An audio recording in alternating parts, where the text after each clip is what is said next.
Volata Radio, con Pau Mitjans.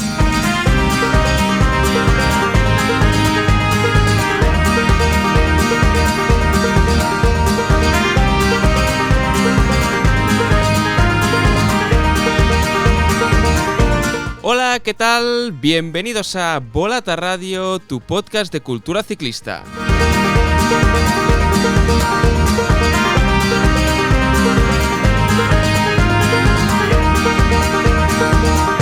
Si en diciembre de 2024, cuando desde Volata nos sentamos a charlar con Paula Blasi, siendo todavía corredora del Massive Aster, nos hubieran dicho que menos de 2 años después levantaría los brazos como vencedora de la Vuelta a España tras conquistar también la Amstel Gold Race, pues probablemente nos habría costado creerlo. No porque le faltara talento, eso ya estaba ahí, sino por la velocidad con la que ha quemado etapas. Hace apenas un año que compite en el World Tour de pleno derecho y su progresión está siendo fulgurante. La pregunta ahora ya no es hasta dónde puede llegar Paula Blasi, sino si alguien conoce realmente dónde está su techo. Y seguramente la única que puede responder a esta pregunta es ella misma. Hoy hablaremos largo y tendido de Paula Blasi, pero también habrá tiempo para analizar el Giro de Italia que se está disputando en estos momentos, en estos días. También recordaremos una celebración ciclista con bicicletas de por medio que hoy sería impensable imaginar, y daremos una pincelada de la Traca 560 de hace unos días. Ahora empezamos, pero antes, como siempre recordamos aquí, si le podéis dar al me gusta del programa y del capítulo en función de la plataforma que uséis para escucharnos, os lo vamos a agradecer muchísimo, y también dejar vuestros comentarios en Spotify y en iVoox respondiendo a algún tema del que hayamos hablado o a la pregunta que os formularemos en el final de este episodio. Además, si queréis estar el día de todas las novedades y de informaciones vinculadas al mundo del ciclismo con el sello Volata, recordad, @ccvolata en Instagram y en X. Ahora sí, empezamos y saludamos a Olga Ábalos.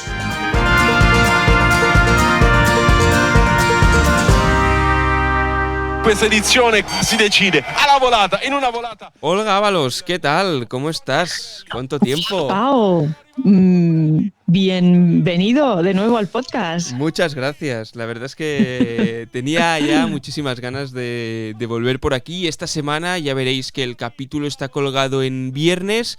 Hemos tenido algún pequeño problemilla en grabar los días previos, pero la espera se ha hecho larga, pero bueno, ya estamos por aquí, ya volvemos al ruedo, a la carretera, a la montaña, al gravel, a lo que sea.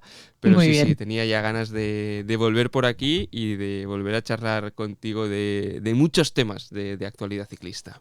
No, yo también tenía ganas que volvieras. Hemos estado muy a gusto con Fran Reyes estas semanas, que por cierto lo podemos invitar un día. Terminamos de hacer el crossover definitivo en el podcast. Totalmente. De hecho, agradecer muchísimo a Fran Reyes. Os he ido escuchando desde casa y la verdad es que han sido podcasts interesantísimos. Así Nos que hemos acordado mucho de ti, de los biberones, de los pañales, de todo. Bueno, entre biberón y biberón y entre pañal y pañal, pues sacábamos el tiempo para escuchar Muy el bien. programa, y he de decir que la pequeña se porta bien, nos deja dormir. Bien, Y bien, por bien. lo tanto esto es un paso adelante para poder escuchar podcast, para poder rendir en el día a día, para volver a hacer ver, no deporte. haces mala cara. No. Entonces yo creo que podrías estar bastante más destruido, creo yo. No me puedo quejar, he podido andar en bici, también nos hemos acercado durante estos meses, por ejemplo, a la Volta a Cataluña, también subimos a Girona para ver Traca, es decir, ya conoce a Pogačar también Muy desde bien, la tele. maravilloso. Es decir, que ya un poco de pedagogía ciclista desde el minuto cero la estamos empezando a hacer. Así que nada. bien. ¿Por dónde quieres empezar, Olga? Vamos a entrar en materia. Ya sabéis que destacamos, ¿no? Tanto servidor como Olga, 3 noticias o 3 curiosidades de actualidad ciclista que nos hayan llamado la atención. ¿Por dónde quieres empezar tú, Olga? Pues mira, si quieres, aunque hoy hablaremos del Giro, Sí. porque es lo más candente a nivel de actualidad, pero si quieres empezamos por Traca, porque como ya empieza a quedar un poquito atrás, yo creo que está bien, Venga. bueno, terminar de hacer algunas o plantear algunas conclusiones, ¿no? Ujú. sobre esta edición de Traca. Yo quería sobre todo hablar de la prueba de 560 kilómetros, Ujú. de la ultra, de la que oficialmente se llama Adventure, Track Adventure. Porque, bueno, como quizá es una de las pruebas que estas últimas semanas ha tenido más crítica, ¿no? O un poco de polémica, sobre todo en redes sociales, a raíz de algunos comentarios de algunos participantes que, bueno, se han quejado de que algunas de las cosas que han pasado, de algunas de las dinámicas internas o de las prácticas en esta prueba, pues no han sido las adecuadas, ¿no? Para una prueba de ultra. En este sentido, yo no quiero empezar como a detallar que tal persona ha dicho eso, tal persona ha dicho aquello, eh, porque yo creo que también para poder criticar hay que estar dentro, ¿no? Y Ujú. ver las cosas de primera mano. Y en este caso, muchas veces criticamos solo a través de los comentarios de terceros y como periodistas no hemos podido comprobar si aquello es cierto o no, ¿no? Entonces, lo que sí que una, una conclusión o una reflexión que sí que me gustaría dejar por aquí es que cuando ya pasamos a pruebas como tiene el Adventure, de 560 kilómetros, o sea, pasamos de 360, que es como la prueba gravel de este pack, ¿no? De 100, 200 y 360. Y luego saltamos 200 kilómetros más, ¿no? Que Y tenemos 360, Olga, no sé si sabes que son 360 grados, no Sí, 360, seguro que lo sabes, pero que yo, es una de esas cosas, no, 360, vale, no, son es verdad, es 320 y verdad. poco, pero son 360 grados como esta vuelta que se da por Sí, la sí, provincia sí, de es Girona. verdad. Es verdad, es verdad. Pero bueno, igualmente es añadir 200 Sí, sí, y poco totalmente. kilómetros más. Entonces ya pasamos como a otro nivel.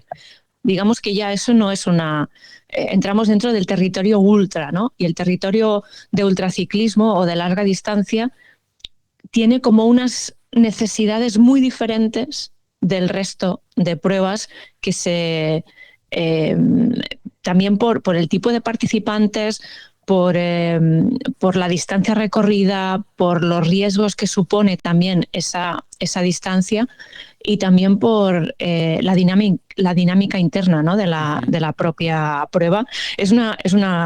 Obviamente es en autosuficiencia, es decir, que cada corredor pues tiene que procurarse su propia alimentación, el descanso, las reparaciones técnicas, etcétera, etcétera.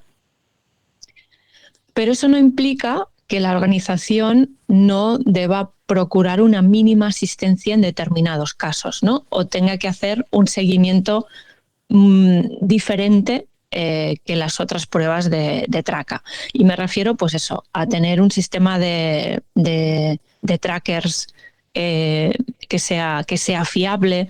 Si algún tracker en algún momento no funciona, pues la organización tiene que ir a buscar ese tracker y cambiarlo, por ejemplo, ¿no? Si hay algún corredor que necesita asistencia médica, pues la organización tiene que procurarla también. O sea que la autosuficiencia tiene unos límites, ¿no? Y, y ahí no sé, una de las reflexiones que yo pensaba estos días es que si realmente esta prueba debería tener como organizarse un poco aparte de las otras pruebas de traca, ¿sabes? Es Ujú. decir, tener como un equipo propio que se ocupe solo de la 560, precisamente porque tiene unas necesidades muy diferentes del resto de pruebas, ¿no? Claro, estos días salían comentarios de corredores que, claro, además la llegada de algunos corredores de la 560 coincidía con la llegada de otros corredores de las otras pruebas, ¿no? Y entonces corredores de la 560 pues no sabían dónde tenían que ir a que le parasen el tracker para contabilizar bien el tiempo. Había un poco de caos en la llegada, o corredores que habían hecho toda la prueba sin el tracker encendido por un problema técnico y que no se solucionó durante esos días. Entonces son cositas, son detalles que dices, bueno, es que a lo mejor esto tiene que comer aparte, ¿no? La parte de, o sea, la 560. Y porque es otra dimensión, es otra liga diferente de lo que debería ser traca, o lo que entendemos por traca. Entonces, simplemente quería apuntar esto porque si traca quiere meterse en la liga de los ultra, quizá debe cambiar. Algunas cosas deberían cambiar. Uh-huh. Hemos hablado de traca. Ha habido muchos comentarios también sobre la traca. Ya se ha analizado mucho, ya se ha comentado mucho. Y bueno, pues no vamos a entrar más en esto, pero sí que Olga quería destacar este detalle porque ya sabéis que desde aquí también, desde Volata, pues aparte de seguir el día a día de la actualidad ciclista, el tema de la ultradistancia, de la aventura, pues es algo que nos gusta, con el que nos sentimos también pues representados en alguna forma, ¿no? Dando correcto. apoyo a muchas de las carreras de larga distancia. Así que era un detalle que queríamos comentar, poner sobre la mesa y también ver qué opinión o qué reflexión creéis vosotros. Si lo queréis dejar en comentarios, pues más que bienvenido.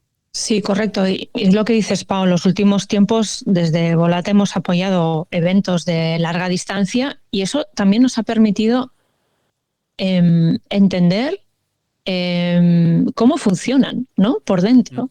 Y cómo son el tipo de participantes, ¿no? Es decir, a Víctor Bossoni, por ejemplo, que es el ganador de esta edición, lo pudimos conocer también en persona en la anterior edición de Badlands. Algunos de los otros corredores también los hemos ido viendo en otras pruebas y es un perfil diferente de un corredor que va a hacer la traca 200 o la traca 360. A mí hubo un detalle, Olga, que sí que tengo que destacar como positivo de esta traca 560.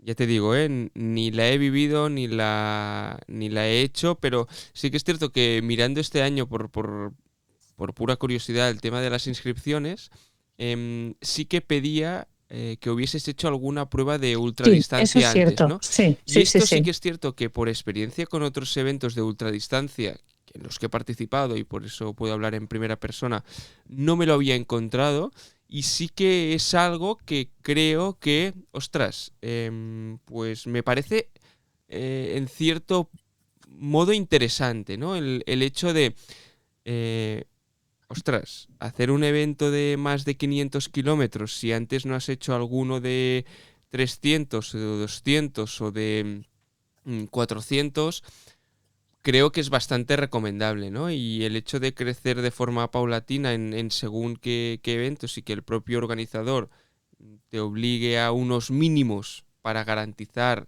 bueno, pues no sé si la seguridad no es la seguridad, ¿no? Pero propia seguridad, sí. Pero más que lo veo interesante. Creo que es algo que Sí, porque lanzarte y no solo en pruebas de ultradistancia, en según qué pruebas lanzarte de cabeza sin haber antes hecho o ciclismo, sin haber antes probado, testeado, creo que tiene un cierto riesgo que a mí me parece es difícil regular, pero bueno, me parecía un punto a tener en cuenta que creo que era interesante.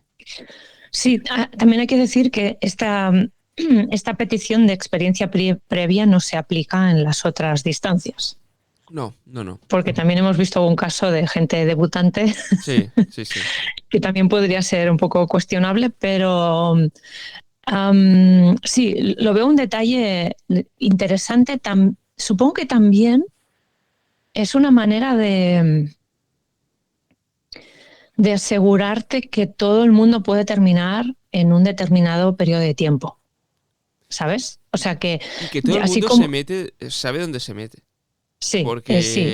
Y además porque seguramente no vas a pasearte. Si algo lleva el nombre de traca, aunque tú es muy probable que entres en el modo competición sin querer también, ¿sabes? O sea que sabes que vas a tener gente que va a competir contigo, aunque oficialmente Traca no sea una competición, pero hay competición. Entonces, también es una forma de poner un filtro, ¿no? Y de que solo participe gente que pueda meterse en ese marco mental, ¿no? También. Sí, sí, sí. También es otra forma de verlo. En todo caso, Sí, no sé. cerramos la Sí, sí. carpeta Traca y entramos en otra carpeta que lo comentaba Ujú. al inicio. Yo era uno de los grandes temas que quería poner sobre la mesa, más que grandes temas, gran nombre que hay que poner sobre la mesa y es el de Paula Blasi. Precisamente el año pasado, por ejemplo, compitió en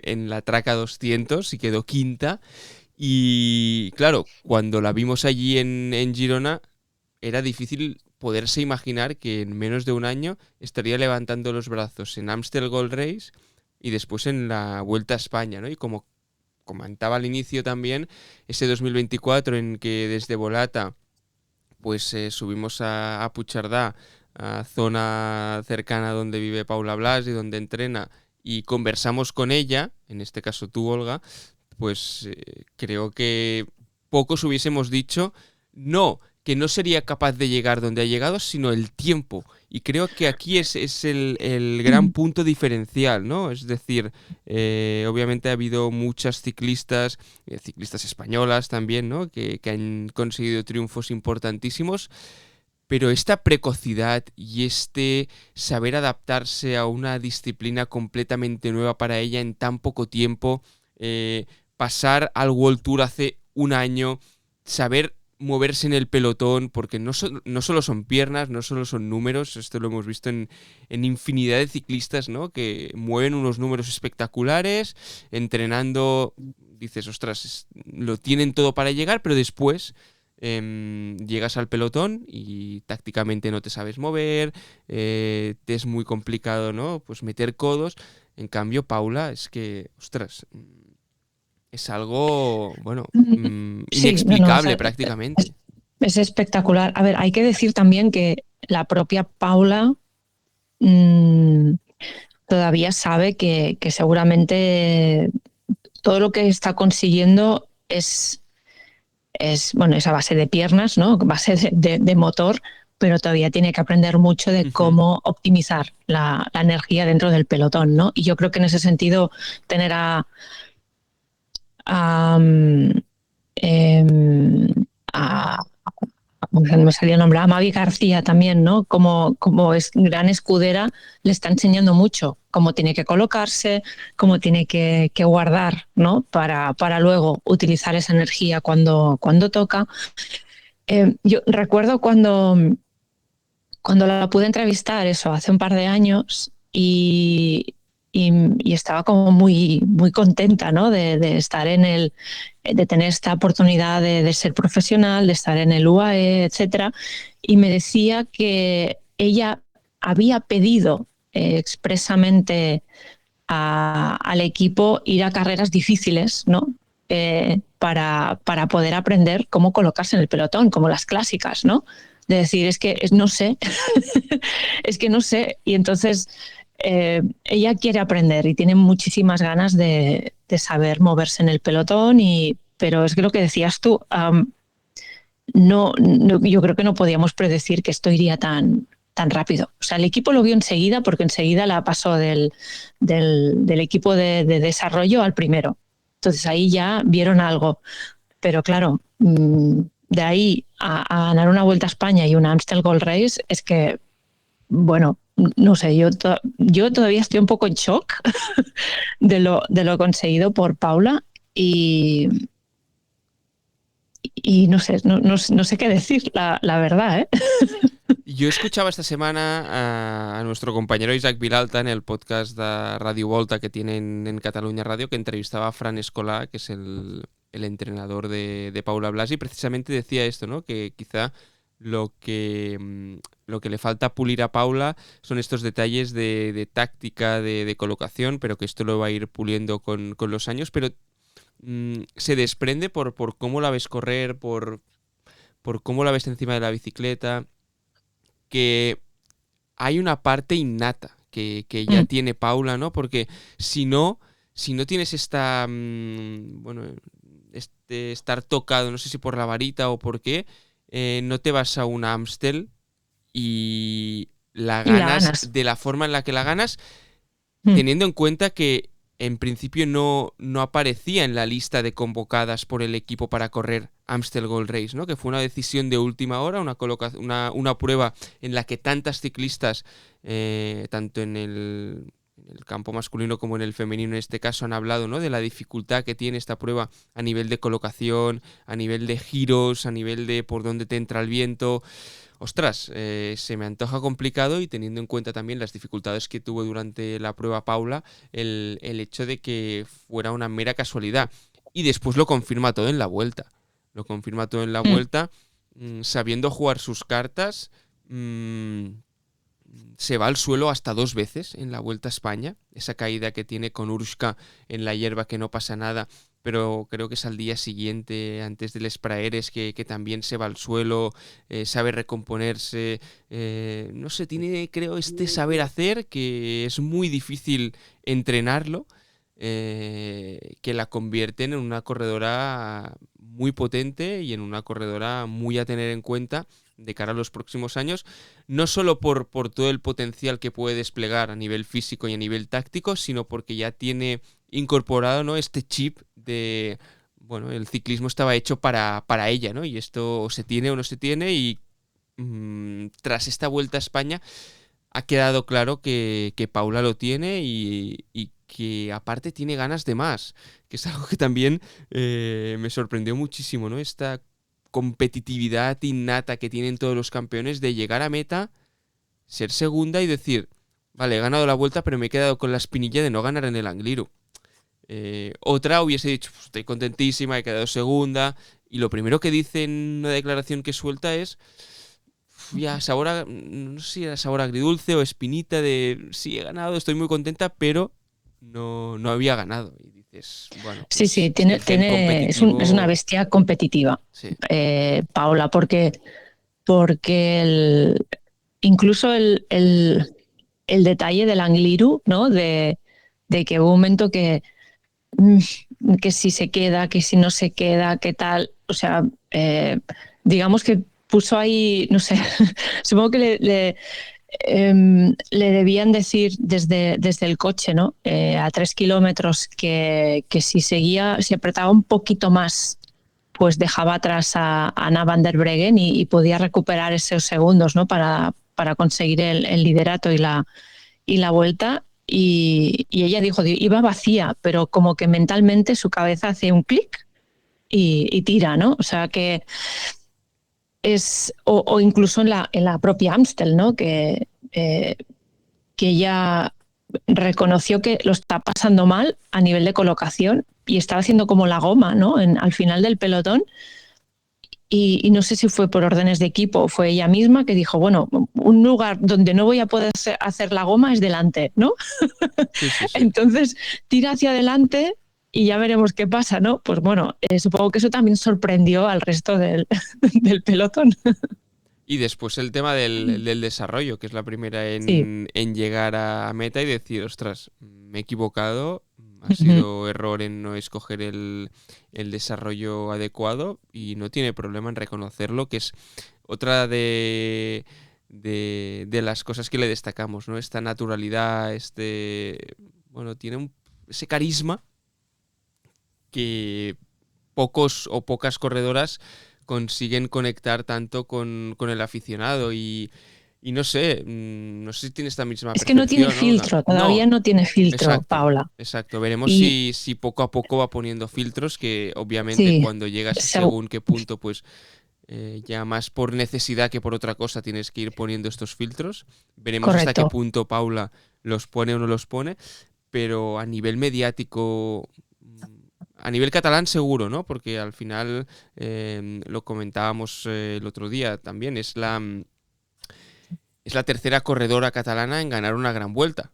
solo 2 corredores con anterioridad lo habían conseguido, ¿no? Y a nivel, también teniendo en cuenta que el Tour de Francia sale desde Barcelona, a nivel mediático de medios, la noticia, bueno, salió en Bueno, muchas... aquí ha sido un boom. Sí, O sea, sí, sí.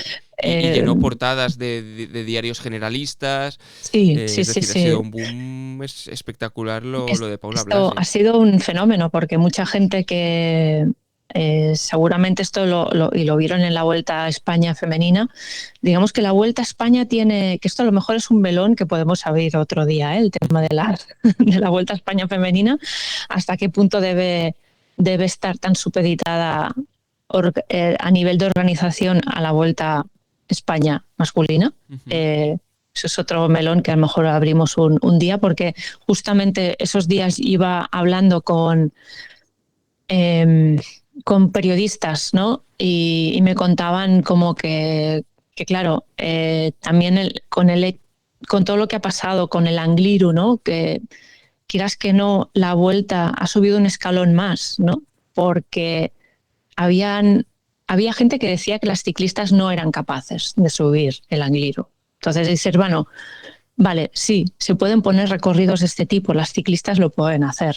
Entonces, a lo mejor, no sé, la Vuelta va, va, va ganando músculo y necesita separarse un poquito también de la masculina para crecer, seguir creciendo más, también sin tener los vicios de la masculina, ¿no? Pero bueno, esto ya es otro melón que ya hablaremos. Pero igualmente la Vuelta tiene poca repercusión mediática, hay pocos periodistas que la cubran entera y claro, esas últimas vueltas hubo una solicitud de acreditaciones, ¿no? de medios generalistas que seguramente no, si hubiera ganado otra ciclista no hubieran ni prestado ningún tipo de atención a la Vuelta, ¿no? Totalmente. O sea Totalmente. que ha sido un boom mediático. Sí, sí, y a nivel español, hablo tanto a nivel masculino como femenino, seguramente el último ganador de una gran vuelta es Alberto Contador, si no me fallan los cálculos, ¿eh? Y ahora tendría que repasarlo bien, Podría pero yo creo ser. que es Alberto Contador, y ya hace tiempo, es decir, estamos hablando de que más de una década. Entonces, bueno, pues esto también es lo que Dice cosas. dice muchas cosas, ¿no? Dice muchas cosas. Mira, la última vuelta, el último Giro de Alberto Contador fue en el 2015. Por lo tanto, sí, más de una década desde que un ciclista, en este caso español, no ganaba una gran vuelta. Por lo tanto, la repercusión la ha tenido, y que sea aparte una corredora, en nuestro caso, ¿no? Muy cerquita de aquí, de Esplugues de Llobregat, pues aún te alegra mucho más, y con ganas de ver la progresión que tiene Paula Blasi. Voy a dejar la pregunta para el final, que está relacionada con Paula. Te voy a hacer otra antes de pasar al último tema. ¿La ves en el Tour de Francia, Olga, a Paula? No. No la ves este año en el Tour de Francia, ¿eh? No, bueno, a ver, es un caso, no sé si puede comparar con el de Paul Seixas, que del cual hemos ido hablando estas últimas semanas en el podcast. Yo era partidaria de que no fuera Paul Seixas al Tour de Francia, precisamente para que el hombre no se queme, ¿no? Porque y Paula, yo creo que debería no ir al Tour de Francia, porque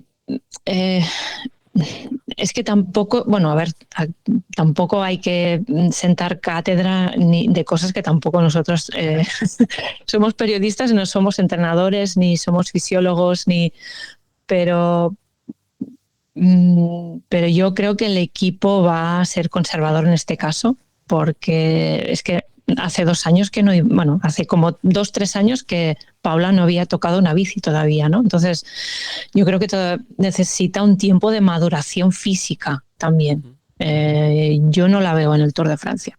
Yo te voy a llevar la contraria. Vale. Yo tanto por parte de Paul Seixas como de Paula Blasi, para mí sí que es positivo que Paul Seixas esté en el Tour, para mí, a nivel de... Porque al final lo que ha demostrado este corredor durante este año es que es el mejor de su equipo.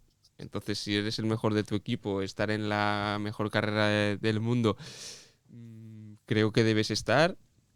Es mi punto de vista. Sí. Y también comparándolo con otros deportes, podríamos hacer la analogía Sí. con otros deportes que... Puede ser. Pero ya te digo, es mi punto de vista. Y con Paula Blasi, ostras, es que claro, aún queda mucho para el Tour de Francia femenino, porque es a principios de agosto, ¿no? Entonces, bueno, depende qué bloque de entrenamiento, qué pauta de entrenamiento haya seguido.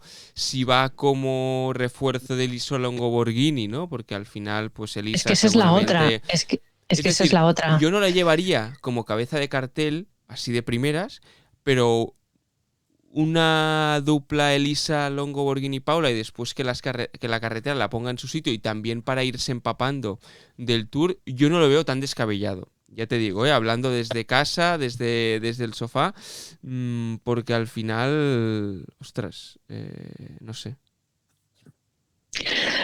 Mira, te lo podría comprar, también. Y de hecho, a lo mejor me voy a contradecir a mí misma, pero sí que estos días con lo de Paul Seixas sí que he visto algún comentario, especialmente el otro día oí a Juan Antonio Flecha, al que también saludamos muy cariñosamente desde aquí, que él era partidario también de que fuera al Tour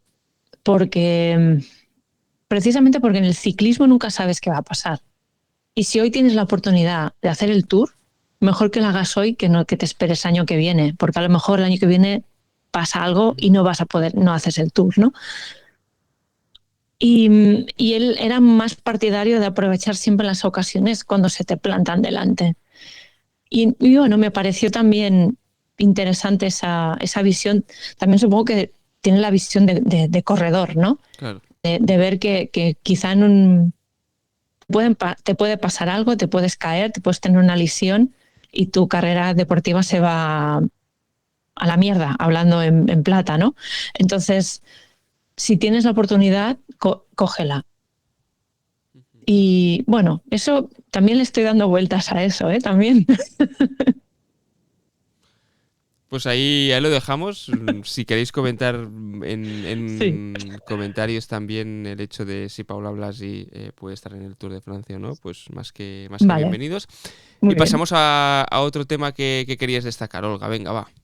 A ver, venga, en mi lista tenía otro tema que era, y así quieres entramos el Giro, Venga, el mundo amore infinito.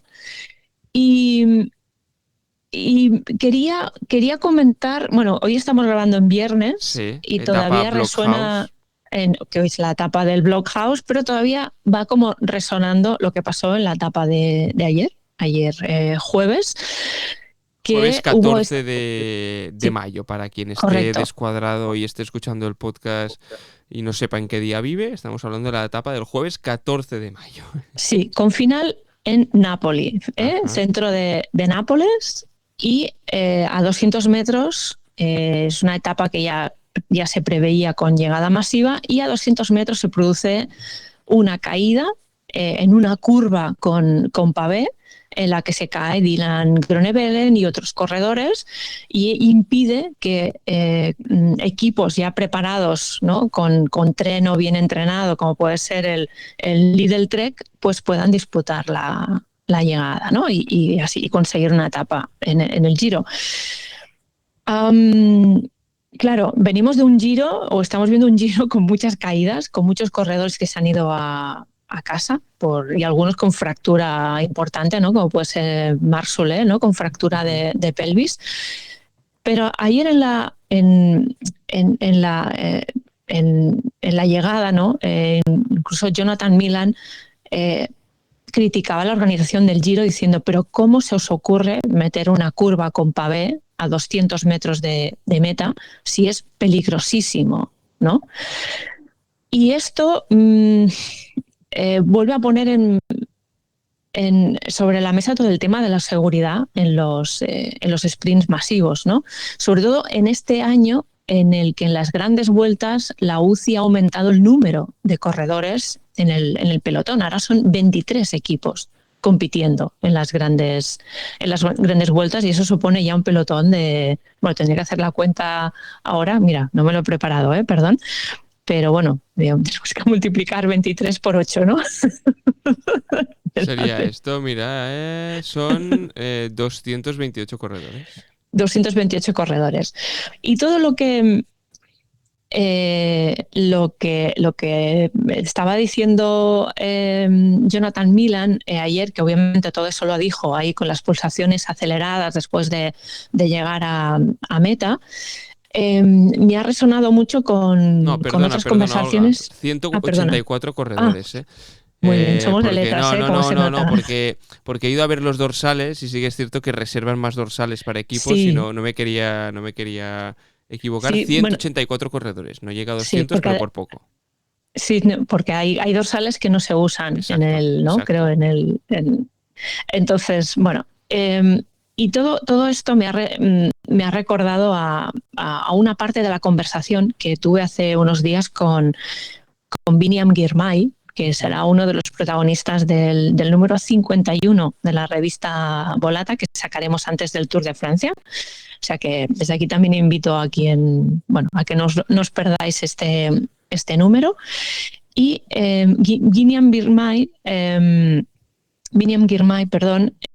hablaba de que cada vez los sprints son más complicados y que eso obliga también a los ciclistas a cambiar su mentalidad y ser un poco más imprudentes, por decirlo así, ¿no? O sea que, porque hay como muchas capas, ¿no? En un sprint, aparte de que cada vez hay más corredores, más equipos que intentan luchar por la posición, aunque no vayan a disputar el sprint, o sea, equipos que van a la general, por la general, se meten para no perder posiciones o para guardar al líder de la general, que esté bien posicionado, que entre dentro de ese tiempo, que no pierda segundos, etcétera. Entonces, hay mucha gente adelante, eso hace que los sprints sean mucho más masivos. Para pasar tienes que ser más, más agresivo, por decirlo así, y hacerte un hueco.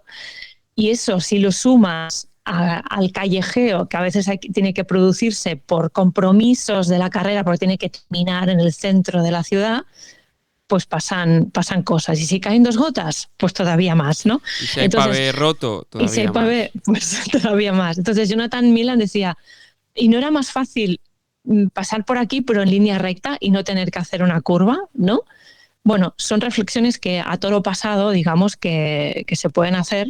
Seguramente si no hubiera llovido, a lo mejor no se hubiera producido la caída, pero llovió. Entonces, claro, es complicado encontrar una solución, a no ser que se cambie cierta parte de la normativa de cómo se tiene que disputar. Claro, pero la una normativa etapa. UCI sí que dice que en etapas llanas, los últimos 500 metros deben ser, en la medida de lo posible, o rectos o que no deben haber curvas peligrosas, ¿no? Y sí que es cierto que viendo según qué finales, ostras, esto no se cumple. No se cumple. Entonces, no se cumple. Aquí creo que desde la UCI se deben poner más serios, ¿no? en cumplir este tipo de normativas en este tipo de sprints. También recuerdo que cuando pasó ese accidente, ¿no? En el Tour de Polonia con Fabio Jakobsen y Dylan Groenewegen, también se dijo, ¿no? Que a partir de entonces todas las vallas o todo el vallado de los sprints en los últimos X metros sería de un tipo de vallas de plástico muy específicas.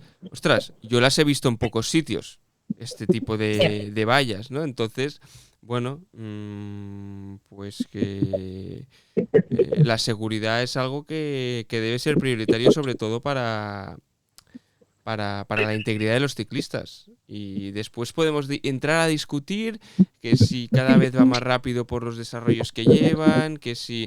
Pero unos mínimos se deben de garantizar. Sí, sí, incluso conversación con Biniam Girmay, él decía que en las etapas llanas esta norma aparentemente de seguridad de los 3 kilómetros, ¿no? Que no servía para nada.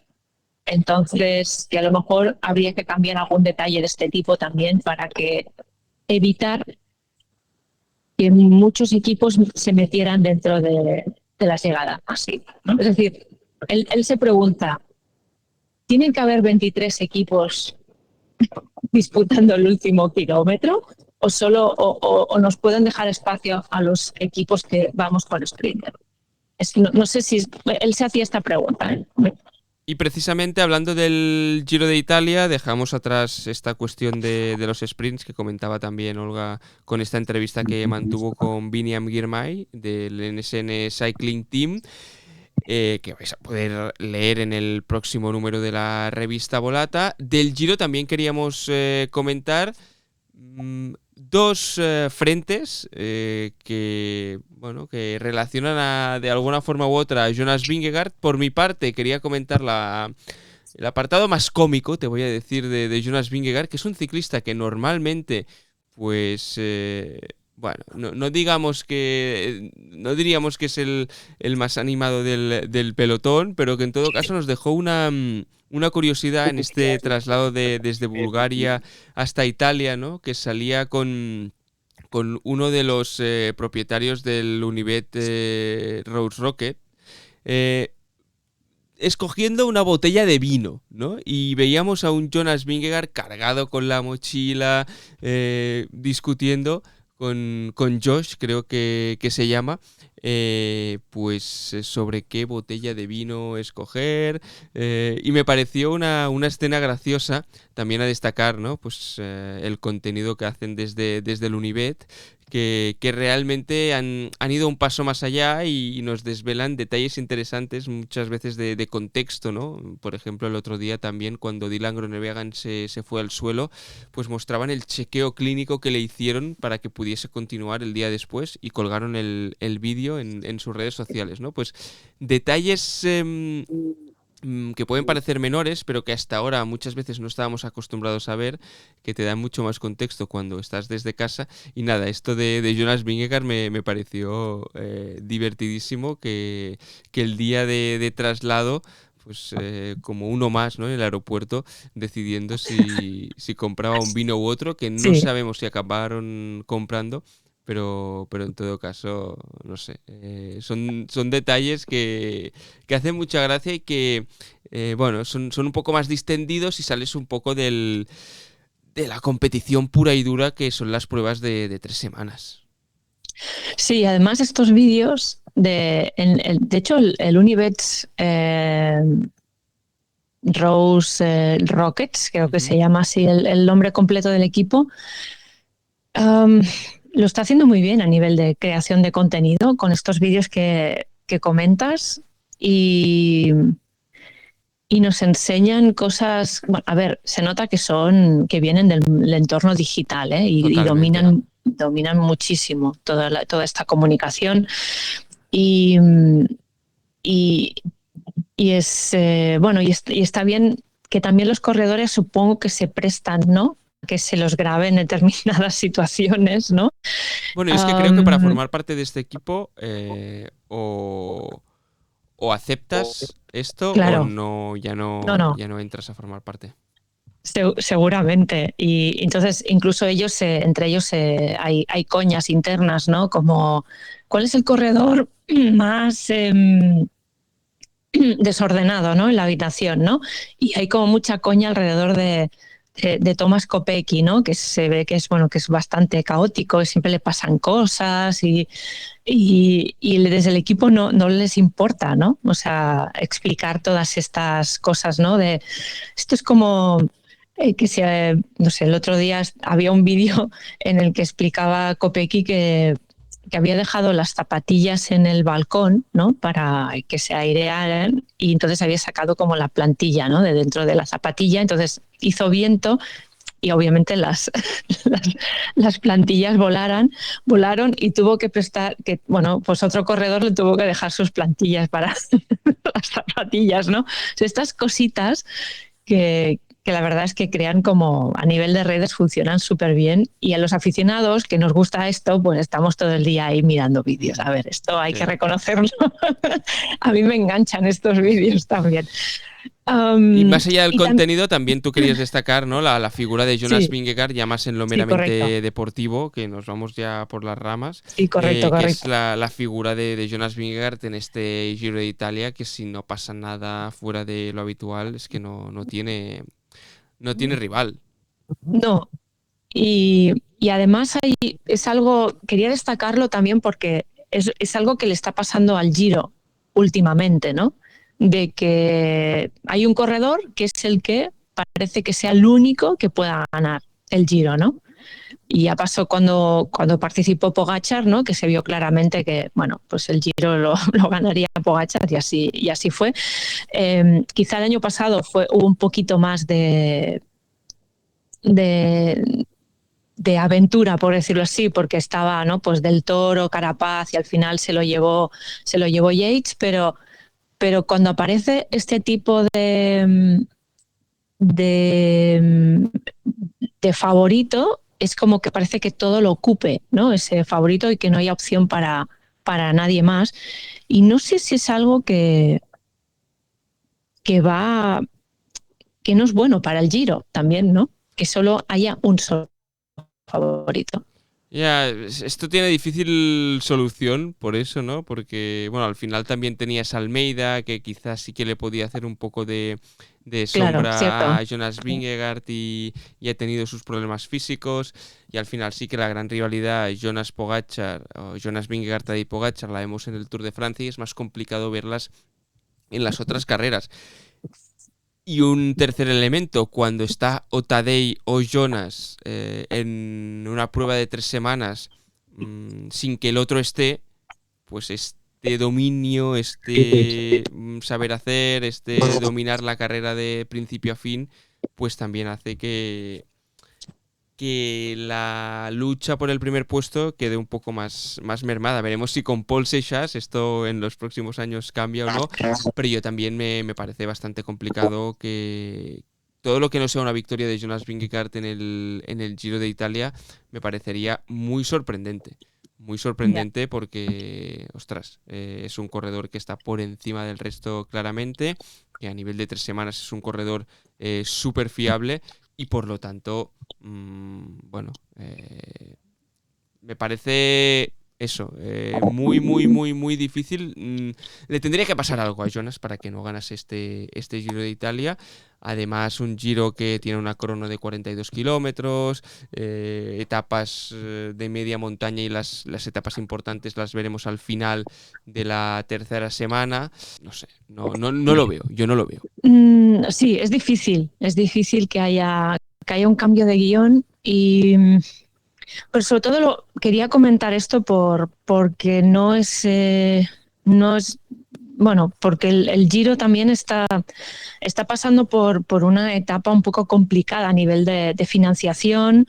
Está haciendo estos grands départs un poco esotéricos, ¿no? Por decirlo así, que obligan también a los corredores a hacer grandes desplazamientos, ¿no? Después de estas 3 etapas, como ha pasado este año en Bulgaria, ¿no? Que ha habido pues bastante queja, ¿no? de parte del pelotón, de tener que hacer tantos kilómetros, ¿no? Para luego volver a Italia. Pero claro, es que si tú estás sufriendo económicamente, estás intentando conseguir financiación, ¿no?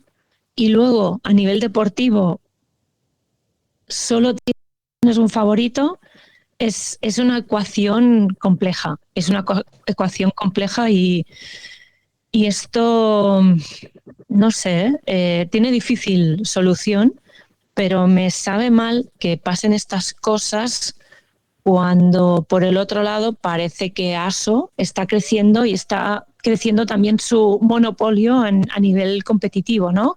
con cada vez más carreras, etcétera. Entonces, como que RSC parece que está perdiendo comba respecto a ASO, y no es bueno que pase esto. No es bueno que pase esto. Pues hemos hablado del Giro de Italia, veremos hasta qué día Alfonso Eulalio viste el maillot rosa, quizás me como estas palabras. Afonsito, que el otro día vi un vídeo del Bahrein. Es verdad, Afonso y le dicen Eulalio. Afonsito. Sí. Claro, lo primero que te viene a la cabeza es Alfonso, no, es Afonso Eulalio, el portugués. Quizá me como estas palabras porque hoy después del Blockhouse pues ya ha perdido toda la minutada que ganó. Seguro. Pero bueno, sí que es cierto que estos 6 minutos que tiene a priori, con respecto a otros corredores del top 10, más en un comentario en general, es que muchas veces, ¿no?, estas fugas que les sacas una minutada, ya no te hablo a favoritos, ¿no?, pero a corredores que luchan por el top 10, de lo dejamos ir, y al final acaban convirtiéndose en corredores potencialmente muy peligrosos, como fue en el caso, por ejemplo, de Ben O'Connor, ¿no?, en la Vuelta a España, el caso más reciente, esa fuga que se puso primero y que le costó muchísimo a, creo que era Primož Roglič, si no voy equivocado, el hecho de poder ganarle la Vuelta finalmente, ¿no? Por lo tanto, estas fugas que hay que controlarlas un poquito más, porque si no hay corredores que a priori podían parecer que no tenían nada de problemáticos y se te ponen allí como diciendo que aquí vamos a tener que luchar mucho más de lo que nos pensábamos. Correcto. También comentar la victoria de Igor Arrieta, sí, por dejarlo. Hombre, es verdad. Esa etapa, bueno, que fue caótica, pero que al final acabó con buen sabor de boca para el corredor vasco. Por cierto, desde aquí felicitar a Carlos Arribas del País, porque a mí lo primero que me vino a la cabeza cuando vi la victoria fue pensar en su padre, ¿no?, en José Luis Arrieta, ¿no? Y pienso, ¿dónde estará José Luis Arrieta? Es como la imagen, ¿no?, de ver al padre e hijo, ¿no?, ver quién conseguía esa imagen y tal. Obviamente Arrieta no estaba en el Giro, sino que estaba en su casa viendo la tele, viendo a su hijo ganar. Y creo que el único medio que ha publicado declaraciones de José Luis Arrieta explicando esa imagen, ¿no?, ha sido El País y ha sido Carlos Arribas. O sea que bravo por él, porque es el único que lo ha conseguido. Pues con esto nos quedamos, y ya para destacar un último tema, y así a modo de resumen, una imagen que me salió el otro día por redes sociales, que me pareció también bastante algo que a día de hoy sería impensable, y es que hace unos años, desde el 92 más concretamente, que los equipos de algún equipo de fútbol, como en el caso del Barça, ¿no?, pues celebraban sus victorias subiendo a Montserrat, una montaña cerquita de aquí, Barcelona, en bicicleta, ¿no? Y el otro día vi estas imágenes porque me volvieron a salir, la revista Libero las publicó. Y digo, es que ahora sería impensable ver esto, ¿no? Ya por contrato, los jugadores de fútbol no pueden andar en bicicleta durante su temporada. Creo que por contrato muchos de ellos tampoco pueden. ¿No? Creo que no pueden pero esquiar. En el bicing sí que pueden ir, ¿no? El bicing pero de exacto, ciudad. el bicing vimos en el 92, ¿no? Cómo sería impensable subir a Montserrat con una bicicleta de carretera, pero en cambio el bicing sí que lo han usado, pues Olmo, Pedri, creo que Eric García, para celebrar el título de Liga. Fue como, ¿no?, el emular, ¿no?, lo que hicieron en su día con una bicicleta de por medio, ¿no? Y por eso también quería dejar este comentario aquí, porque me hace gracia, ¿no?, que muchas veces ciclismo, bicicletas, pues mira, que también los deportistas más de más notoriedad, seguramente diríamos a día de hoy, ¿no?, como son los futbolistas, en este caso del Barça, pues también usan la bicicleta a veces, ¿no?, para desplazarse, y en este caso para celebrar más. Los de MotoGP sí que usan la bici, ¿eh? Exacto, esto sí. ¿No? Eso sí que pueden, entiendo, ¿no? Porque entrenan muchos y de hecho hacen ciclismo. Ahora, no sé si lo hacen en cada Gran Premio, que antes de cada Gran Premio hay una carrera entre los pilotos en Yo creo que bicicleta. esto es más Red Bull, creo que es como una acción de Red Bull, ¿no? ¿O no? Porque el otro día estuvo Roglic también Sí. con... Estuvieron, no sé dónde competían, no sé si era el circuito alemán, ahora no Ujú. lo recuerdo exactamente, pero bueno, hubo una carrera, ¿no? Y iban todos los pilotos de MotoGP el día antes a la carrera o el viernes, antes de los libres, hacían no sé si eran 2 o 3 vueltas al circuito en bicicleta.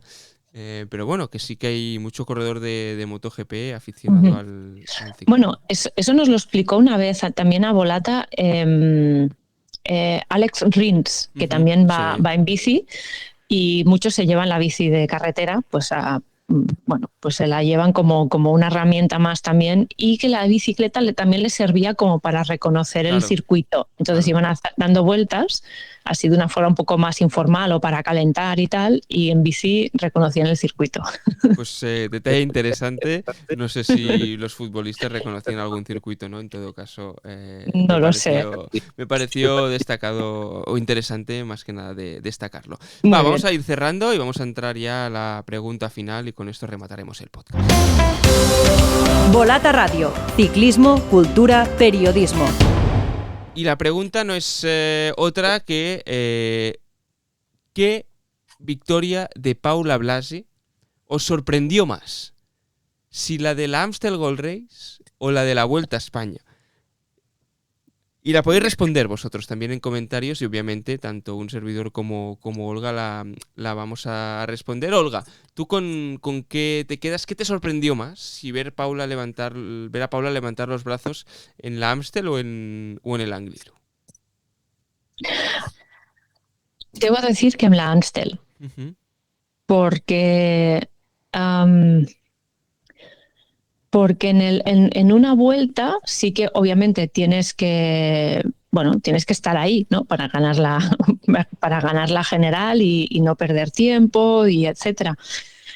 Pero en una Amstel dependes mucho más de ti misma y de tus capacidades y de la manera que tú puedas aplicar la estrategia, ¿no?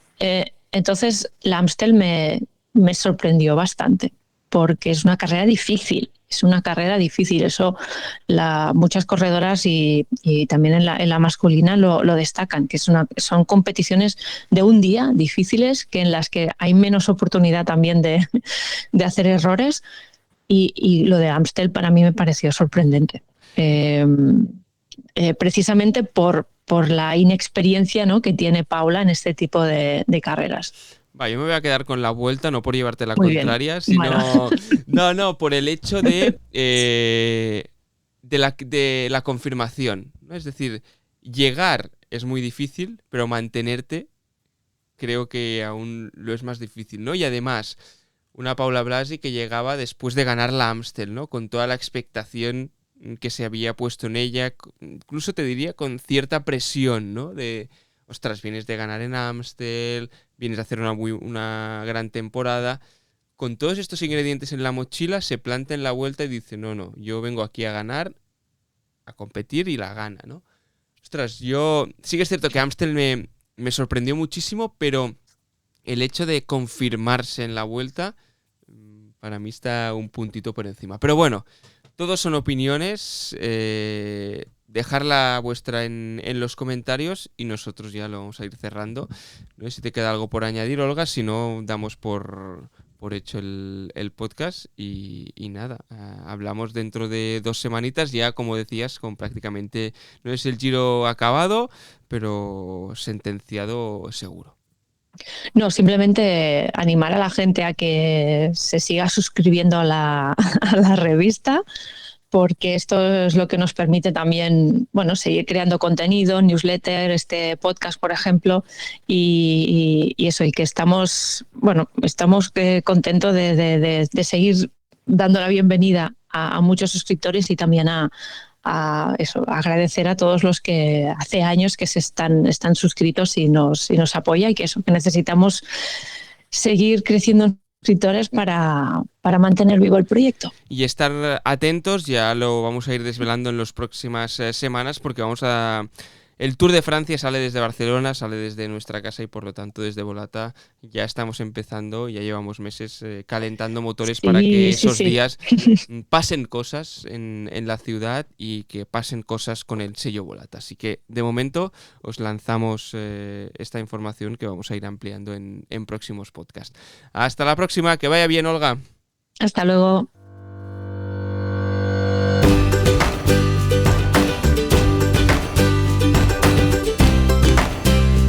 Volata Radio, tu podcast de cultura ciclista.